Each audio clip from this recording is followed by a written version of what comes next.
Thousands of children throughout the United States suffer from diabetes, but 90% of those children actually suffer from type 1 diabetes. News 18's Elizabeth Rentschler has more on the disease one doctor says is misunderstood, and more from a young girl who lives with diabetes every day.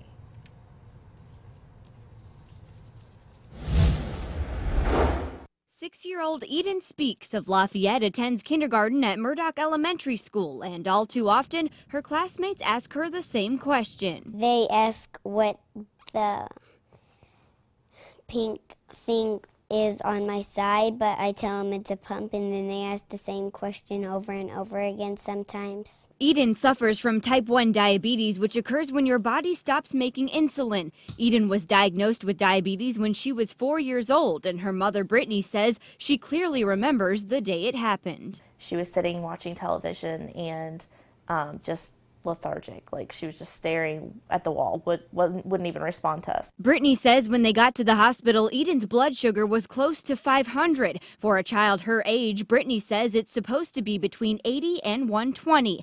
Andrew Riggs is the director of pediatric diabetes at Peyton Manning Children's Hospital in Indianapolis. Riggs says 1 in 500 kids in the U.S. suffer from type 1 diabetes. Those children get diabetes through no fault of their own. It's an autoimmune disease typically, so they start urinating excessively.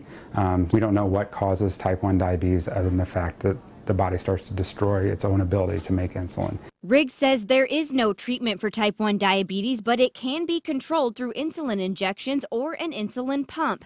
For Eden, that's something she says is just another part of her daily life. When my mom and dad stopped taking my shots, that I learned how to do it myself and I wasn't scared.